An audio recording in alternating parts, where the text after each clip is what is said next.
Guys, this is me. I'm at the New Iberia campus. I have my captive audience here of about 5 people, just so you can see. Okay, here we go.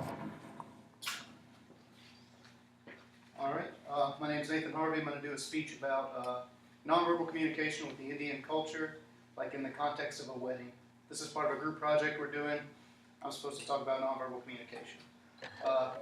Nonverbal communication is communication that pretty much isn't speaking. So anything from like hand gestures to like the pitch and the tone of your voice and everything like that.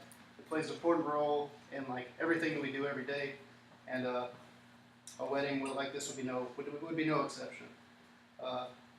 And people from different cultures communicate differently, so it's important to kind of account for that when you're going to be planning a big event like this. People in the Indian culture usually talk to somebody at about an arm's length distance away, pretty similar to what we do. One thing they don't like touching somebody that you don't really know. That's kind of a no-no for them. They see that as a sign of disrespect. Also, pointing at somebody, like if I wanted to get his attention and I would point at him, that'd be offensive to them. What they would want you to do is like extend your hand and do like this, like come here, like hey, or get their attention. Another thing, like when they greet people, they do the little namaste. You've probably seen that. It's not a bow, it's just a little head bob. That's another thing they do.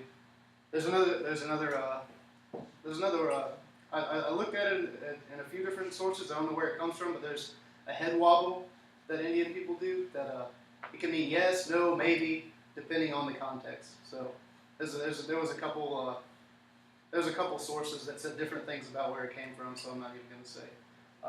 Let's public displays of affection between like men and women in a public setting would not be acceptable. Like a lot of people from the Indian culture, men would do like a man would hug another man, that'd be okay. But man on woman, that wouldn't be all right. Anything else? Did I miss anything? Oh, in a big event like this, like a wedding or something like that, you'd probably see the men would group off away from the women, whereas in American culture, everybody would kind of come together. But like with anything, you're going to have to kind of judge the people in there. Not everybody from the Indian culture is different. Not everybody from American culture is different. So you kind of just have to gauge the situation and see how everything's going before you judge anybody, and just try to be respectful for everybody's views. The information I got for this was from a Canadian site, the Canadian Center for Intercultural Learning. It's just something that they re-update every year. It has all kinds of different cultures and like how they speak to each other. Thanks for your time, guys. That's it.